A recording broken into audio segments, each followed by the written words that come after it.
안녕하세요. 이번 시간에는 분자 간의 인력, 분자 간의 상호작용이라고도 합니다. 분자 간 상호작용에 대해서 강의를 해볼 건데요.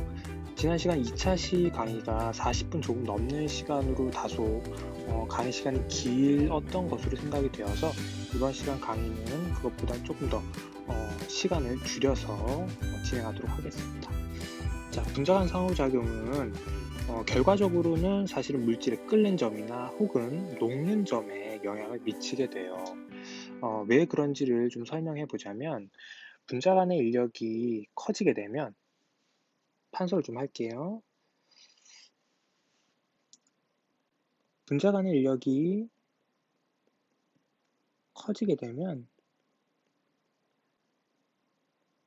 분자들 사이에 작용하는 힘도 당연히 강해지겠죠. 그럼 분자들은 자기들끼리 뭉쳐 있으려고 하고 끓거나 혹은 물질이 녹을 때는 분자 간의 인력을 이겨내고 분자들 간의 거리가 멀어져야 하거든요. 근데 분자 간의 인력이 크다는 것은 분자 간의 거리를 떨어뜨려 놓기 위해서는 그만큼 더 많은 열 에너지가 필요하다는 얘기가 돼요. 그럼 그런 것들은 결국 어떤 식으로 나타나냐? 끓는 점이나, 자, 보일링 포인트라고 합니다. 끓는 점이나 혹은 녹는 점, 멜팅 포인트라고 해요. 녹는 점에 증가로 나타나게 됩니다. 이것을 우리는 물리적인 성질이라고 해요. 끓는 점이나 녹는 점과 같은 것들을. 분자 간의 인력은 결론적으로 끓는 점이나 녹는 점에 영향을 미치게 돼요. 분자 간의 인력이 강하면 끓는 점이나 녹는 점은 높아지게 되고, 분자 간의 인력이 작아지게 되면 끓는 점이나 녹는 점은 낮아지게 된다는 거죠. 자, 분자 간의 힘이 여기에서는 세 가지 정도로 나눠서 설명을 하고 있는데요. 첫 번째 페이지에는 쌍극자와 쌍극자 사이의 인력이라고 하는, 쌍극자 사이의 힘이라고 하는 개념으로 설명을 하고 있습니다. 교과서를 보시면 여기에 나오는 쌍극자의 개념이라거나 아니면 쌍극자 모멘트, 전기 음성도, 이런 것들은 2학년 때 여러분들이 배웠던 화학 1, 화학 결합과 분자의 세계 단원에 있는 공유 결합을 보면서 상기를 하시면 될 것 같아요. 거기에서는 이런 개념들이 소개가 되고 있습니다. 우리가 우선적으로 이 단어를 공부하기 위해서 알아둬야 하는 개념, 첫 번째, 전기 음성도.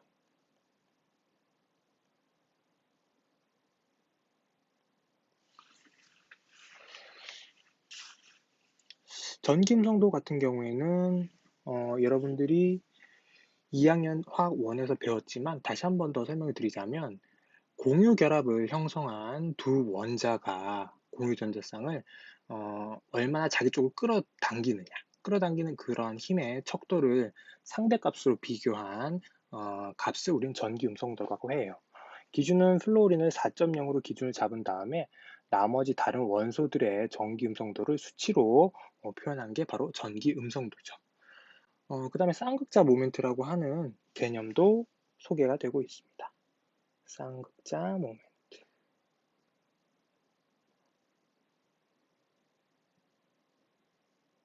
쌍극자 모멘트의 경우에는 우리가 쌍극자라고 하는 것은 뭐 쉽게 얘기하자면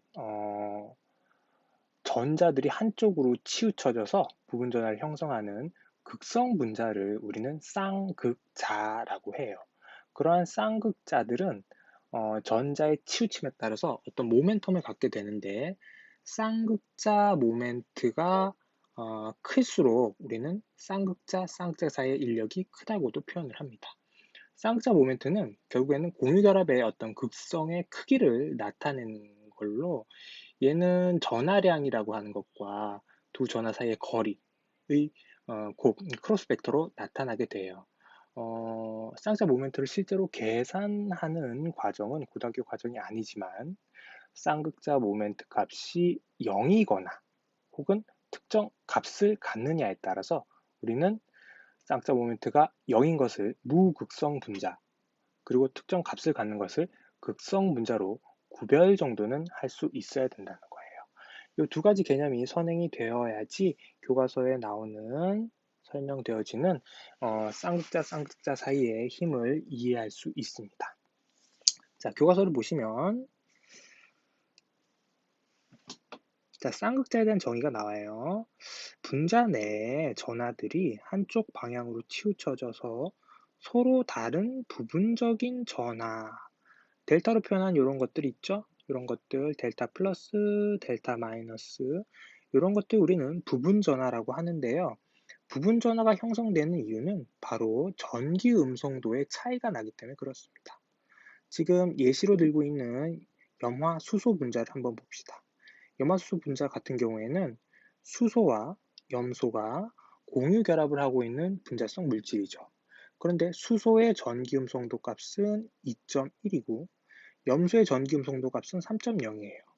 누가 공유 전자쌍을 잡아당기는 힘이 더 센가요? 그렇죠. 염소가 더 강한 힘으로 전자쌍, 그러니까 공유 전자쌍을 자기 쪽으로 잡아당기고 있죠. 전자의 밀도는 염소 쪽으로 치우쳐져 있고 상대적으로 수소 쪽의 전자 밀도는 낮아지게 돼요.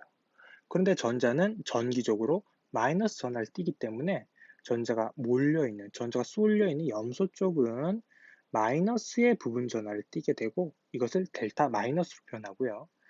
전자의 밀도가 상대적으로 낮은 수소 쪽은 델타 플러스로 이렇게 표현이 된다는 거죠. 이것을 우리는 부분 전하의 개념으로 설명을 하고요. 이런 식의 부분 전하가 형성되는 분자들, 즉 다시 말하면 극성 분자들이겠죠. 이러한 극성 분자를 무엇이라고 한다? 쌍극자라고 표현한다는 거예요. 그림 1-8 아래쪽에 나오는 그림을 한번 봅시다. 자, 이런 식의 염화수소 분자들이 이렇게 있을 때, 수소 쪽은 전자가 모자라기 때문에 델타 플러스 전하값을 띠게 되고요. 전자들이 몰려있는 염소 쪽은 델타 마이너스 전하를 띠게 돼요. 그러면 플러스 전하와 마이너스 전하 사이에는 어떤 정전기적인 인력이 형성이 되는데 이 힘을 우린 뭐라고 한다? 쌍극자 사이의 힘이라고 표현한다는 거죠. 결론적으로 얘기하면 이 쌍극자 사이의 힘은 간단하게 얘기해서 극성 분자들 사이의 힘이라고 할 수 있다는 거죠. 자, 극성 분자 사이의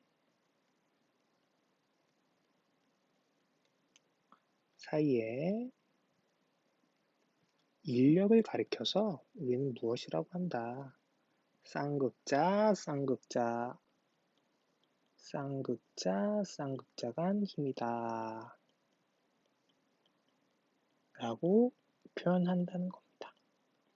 표현이 조금 생소해서 그렇지 쌍극자 사이의 힘은 결국 극성 분자 사이의 인력을 얘기한다는 거 기억하시기 바랍니다. 다음 페이지로 넘어갑시다.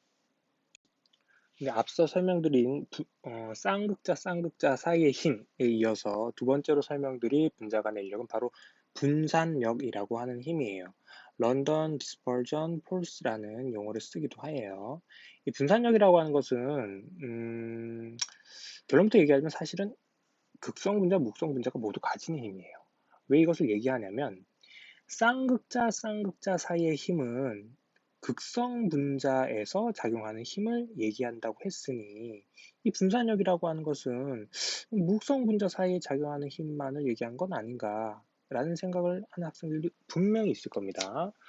그래서 미리 말씀드리자면 분산력이라고 하는 것은 전자를 가지는 분자, 즉 다시 말하면 모든 분자를 다 얘기한 거죠. 모든 분자가 가질 수 있는 힘이에요. 극성 분자도 분산력을 가질 수 있고 무극성 분자도 분산력을 가질 수 있습니다. 하지만 무극성 분자의 경우에는 분산력만 존재하게 돼요. 다시 강조드립니다. 분산력이라고 하는 것 자체는 극성 분자, 무극성 분자 모두 분산력이라고 하는 힘을 가질 수 있어요. 하지만 무극성 분자의 경우는 분산력만 존재하게 돼요. 이것도 굉장히 중요합니다. 왜 그러냐면 무극성 분자들 사이에 끓는 점이나 녹는 점을 비교할 때는 가질 수 있는 힘이 하나밖에 없다. 즉 분산력만 비교하면 되기 때문에 그 분산력에 영향을 주는 요인들만 눈여겨보면 왜 끓는 점이나 녹는 점이 이렇게 차이 나는지 설명을 할 수가 있다라는 거예요. 자, 이것은 다음 시간에 더 자세히 설명을 드릴 건데 자, 무극성 분자는 결국 뭐 분산력만 존재한다라는 거 반드시 기억하기 바랍니다. 자, 교과서를 봅시다. 자, 수소나 질소, 산소 공통점은 뭐냐? 바로 무극성 분자예요. 이런 녀석들은 전자의 밀도가 균일하기 때문에 쌍극자 모멘트 값은 0이 돼요. 한쪽으로 치우쳐져 있지 않다는 거죠.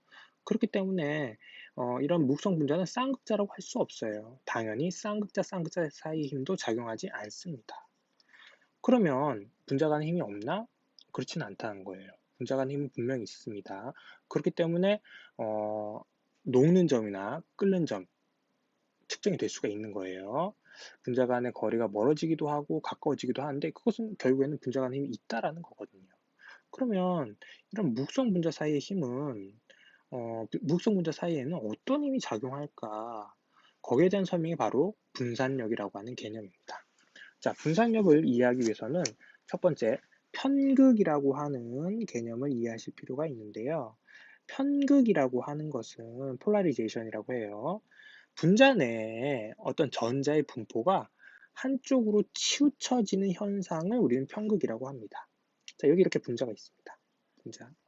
이 분자가 어떤 이유에서든지 간에 전자 밀도가 균일하게 존재하지 않고 순간적으로나마 한쪽으로 치우쳐지는 일이 생기는데 그런 현상을 우리는 편극이라고 해요. 편극. 편극 현상이 생기게 되면 전자의 밀도는 골고루 퍼질 수가 없고 한 곳으로 쏠릴 수밖에 없어요. 그러면 이런 식의 부분 전하로 표현될 수밖에 없다라는 거죠. 자, 분산력의 형성 과정을 교과서에 설명을 하고 있어요. 그 과정을 제가 말로 설명을 좀 해보자면 무극성 분자 같은 경우에는 기본적으로 전자 밀도가 균일해요. 항상 그러냐? 그렇지가 않습니다. 근데 분자라고 하는 것은 운동을 할 수밖에 없어요. 움직일 수밖에 없어요. 자, 분자 내에서 전자가 원자핵 주위를 돌아다니다가 어느 순간 전자 분포가 한쪽으로 치우쳐진다. 이때의 어느 순간이라고 하는 것은 바로 전자의 밀도가 한쪽으로 치우쳐지는 순간을 얘기한 건데 이러한 순간이 포착되는 이유는 바로 분자의 운동에서 그 이유를 찾아볼 수 있다는 겁니다. 자, 오른쪽에 있는 칠판을 한번 봅시다. 오른쪽에 있는 칠판 보시면 두 개의 분자들이 있어요. 자, 두 개의 분자들이 있어요. 이렇게 왼쪽에 있는 분자, 오른쪽에 있는 분자. 둘 다 무극성 분자예요. 힘이 작용하지 않을 것 같은데 분산력이라고 하는 힘이 작용한다니까 그게 어떤 식으로 형성된지를 설명드리겠다는 거예요. 자, 먼저 왼쪽에 있는 분자가 운동을 합니다. 모든 분자는 절대 온도 0켈빈 이상만 되면 운동을 하게 됩니다. 그래서 모든 분자는 운동한다고 보셔도 돼요. 자, 만약에 왼쪽에 있는 이 분자가 오른쪽으로 운동을 한다. 그러면 분자를 구성하는 원자의 원자 핵도 왼쪽으로 이동하게 되겠죠. 그런데 분자를 구성하는 원자, 그리고 그 원자의 원자 핵과 분자를 구성하는 전자들, 운동 속도가 모두 같냐? 그렇지가 않다는 거예요. 우리가 물통에 들어있는 물을 한번 생각을 해봅시다. 물통을 갑자기 왼쪽으로 잡아당기게 되면 그 안에 채워진 물은 반대편 방향으로 쏠리게 되겠죠. 여기서 물통을 분자라고 하고 그 안에 담겨 있는 물을 전자라고 해보자는 거예요. 왼쪽에 있는 분자가 갑자기 왼쪽 방향으로 이동을 하게 되면 그 순간 전자는 어느 쪽으로 쏠리냐? 반대쪽으로 쏠리게 돼요. 반대쪽으로 쏠리게 돼요. 반대쪽으로 쏠리면서 이렇게 부분 전하를 형성하겠죠. 반대쪽으로 전자가 몰리니까. 그러면 운동 방향 쪽에 있는 전자는 상대적으로 전자의 밀도가 떨어지니까 델타 플러스의 부분 전하를 형성하겠죠. 원래는 전자가 골고루 퍼져 있다가 분자의 운동에 의해서 순간적으로 이런 쌍극자가 만들어지게 되는데 이런 것을 우리는 순간 쌍극자라고 한다라는 거예요. 순간 쌍극자. 순간적으로 극성 분자처럼 행동하더라. 그래서 순간 쌍극자라고 한다는 거죠. 이렇게 순간 쌍극자가 만들어지게 되면 요 녀석 근처에 있던 또 다른 무극성 분자도 이 순간 쌍극자의 영향을 받아서 자, 여기 전자가 지금 몰려 있어요. 여기 지금 전자가 몰려 있습니다. 마이너스 전하를 띤 전자가 몰려 있어요. 그러면 전자는 반대편으로 다시 도망을 가게 돼요. 왜? 같은 전하를 띠는 전자는 반대편으로 도망을 가야겠죠. 그래서 이쪽 편 정반대편으로 전자가 이동하게 되고 상대적으로 이 분자 안에서는 이런 식의 델타 플러스 전자 밀도가 낮아지는 쌍극자가 만들어집니다. 이러한 쌍극자를 우리는 유발 쌍극자라고 해요. 자, 운동에 의해서 순간 쌍극자가 만들어지고, 자, 순간 쌍극자라고 해요. 순간 쌍극자가 만들어지고, 순간 쌍극자 곁에 있던 또 다른 목성 분자는 그 쌍극자가 유발되기 때문에 유발 쌍극자라고 합니다. 그러면 순간 쌍극자와 유발 쌍극자 둘 다 쌍극자겠죠. 그러면 두 쌍극자 사이에서는 무엇이 작용하냐? 인력이 작용한다는 거예요. 이런 식의 인력이 작용해요. 이런 것을 우리는 뭐라고 한다? 분산력이라고 한다. 자, 힘의 형성 과정이 굉장히 뭐랄까 구차하죠. 설명 자체가. 왜 그러냐? 분자 간의 인력 세 가지입니다. 쌍극자 사이의 힘, 분산력, 그리고 다음 차시에 설명하게 될 수소결합. 이 세 개의 힘 중에서 가장 약한 힘이기 때문에 분산력을 설명하는 그 과정 자체도 어떻게 보면 조금 구차하다라고 얘기할 수 있다는 거예요. 자, 분산력의 형성 과정에 대해서도 설명드렸고요. 분산력은 다시 한번 강조하지만 모든 분자가 가질 수 있다. 극성 분자건 무극성 분자건. 하지만 무극성 분자의 경우에는 분산력만 존재한다는 거. 이거 반드시 기억하시기 바랍니다. 다음 페이지로 넘어갑시다. 자, 그러면 이렇게 구차하게 설명되는 분산력이라고 하는 것은 어디에 영향을 받느냐? 크게 세 가지로 나눠볼 수 있는데요. 가장 크게 영향을 주는 것부터 설명을 드릴게요. 바로 분자량입니다. 분자량이 크면, 다시 말하면 분자가 보유할 수 있는 전자의 숫자도 많아지게 돼요. 그러면 편극될 때도 훨씬 심하게 편극이 되고, 그렇게 편극된 유발 쌍극자나 순간 쌍극자 사이에는 강한 정전기적 인력이 발생하게 돼요. 그래서 분산력도 따라서 커지게 된다는 거죠. 무극성 분자 사이에 끓는 점을 비교할 때 분자량이 다르다. 그러면 분자량이 큰 녀석이 분자량이 작은 녀석에 비해서 분산력도 크고 끓는 점, 녹는 점도 높게 나타날 것이다 라고 예측해 볼 수 있다는 거죠. 자, 분자량이 클수록 분자가 크고 분자 내에 존재하는 전자의 수가 많아서 전자가 한쪽으로 치우치는, 즉 편극이 쉽고 아주 강하게 일어나기 때문에 분산력도 따라서 커진다는 거예요. 아래쪽에 나오는 그래프를 한번 볼까요? 자, 빨간색 그래프랑 파란색 그래프가 있죠. 빨간색 그래프를 보면 F 플로린, 클로라이드, 브로마인, 아이오딘. 얘네들의 공통점은 모두 다 뭐다? 무극성 분자라는 거예요. 마찬가지 헬륨, 네온, 아르곤, 크립톤, 제논, 라돈 같은 경우에도 18쪽 비활성 기체, 즉 전부 다 무극성 분자라는 거죠. 무극성 분자는 분산력만 작용하는데 그 분산력에 영향을 줄 수 있는 가장 큰 요인, 바로 분자량이라고 할 수 있다는 거죠.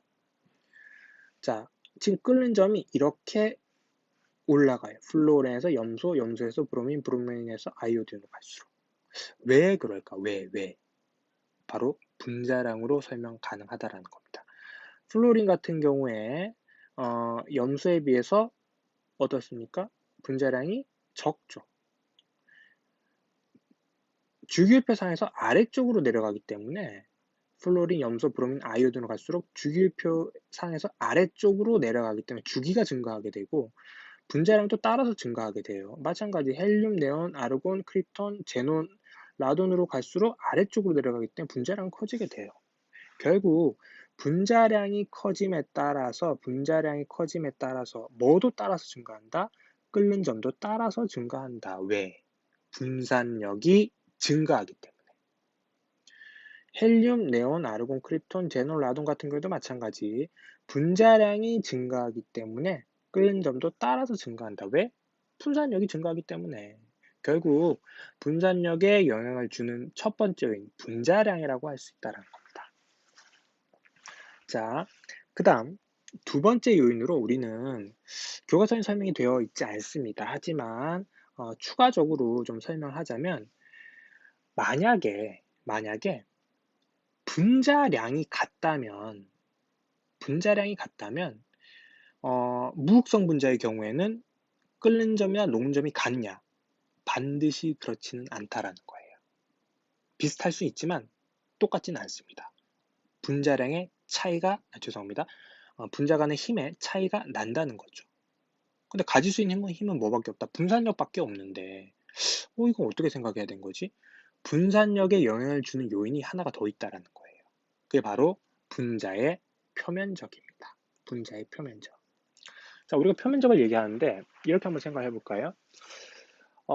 동일한 부피를 가지는 어떤 기하학적인 도형에서 가장 표면적이 작은 게 무엇이냐? 바로 구예요. 구. 속으로 가려진 부분이 많고 겉으로 드러나는 부분이 가장 적은 게 바로 구예요.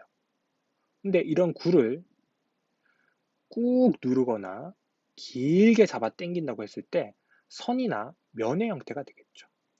선이나 면의 형태로 갈수록 표면적은 커지게 돼요. 자, 분자의 표면적이라고 하는 것은 선이나 면의 경우와 그 다음 입체 구조, 구형을 비교했을 때 선이나 면으로 갈수록 분자의 표면적은 커진다라는 거예요. 그러면 분자의 표면적이 클수록, 즉 다시 말하면 분자의 형태가 선이나 면으로 갈수록 입체 구조, 구형에 가까운 녀석들보다는 분산력이 크게 나타난다는 거죠. 거기에 대한 예시가 바로 펜테인을 예시로 들고 있습니다. 자, 노말 펜테인과 네오펜테인이 있어요. 구조이성 질체라고 해요. 탄화수소에서. 탄소가 5개고 수소가 12개. 자, 분자식은 동일해요. 그러면 모두 분자량도 동일하겠죠. 그러면 둘은 분산력이 같으냐?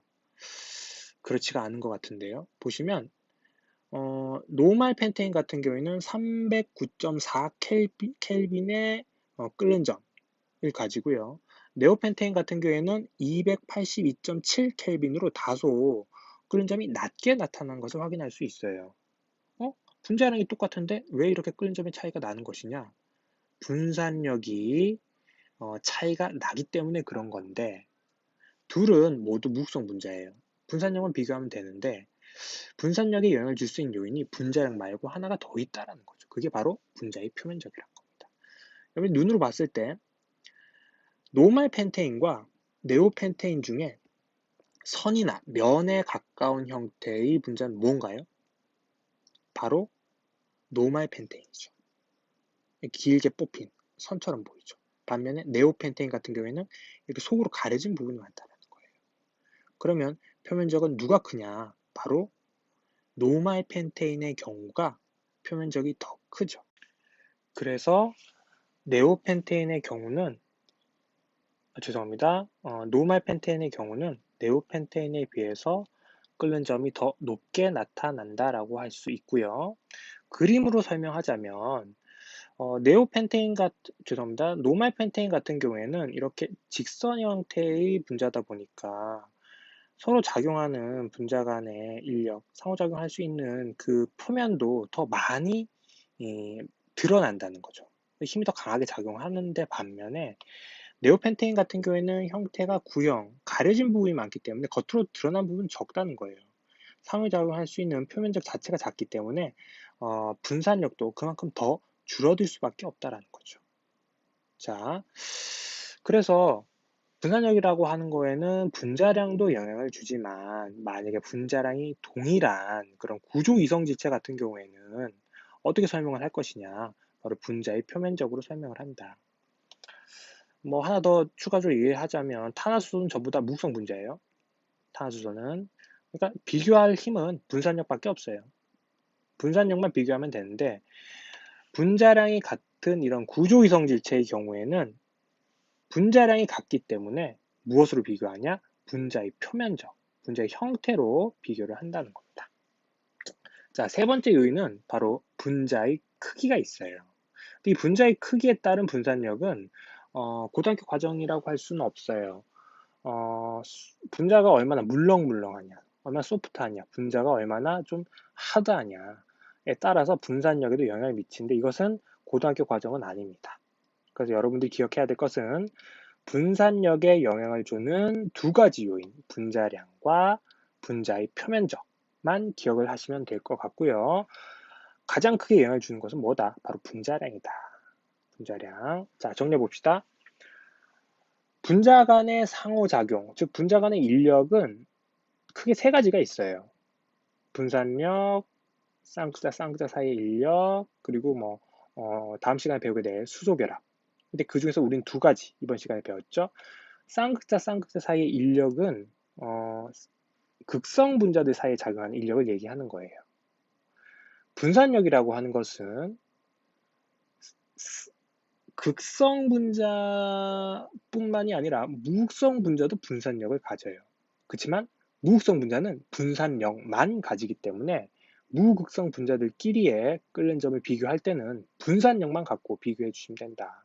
그리고 그러한 분산력에 영향을 주는 요인은 분자량도 있었고 그 다음에 분자의 표면적도 있더라. 자, 이 정도로 정리하시면 될 것 같습니다. 자, 다음 시간에 세 번째 분자 간의 인력인 수소 결합으로 돌아오도록 하겠습니다. 감사합니다.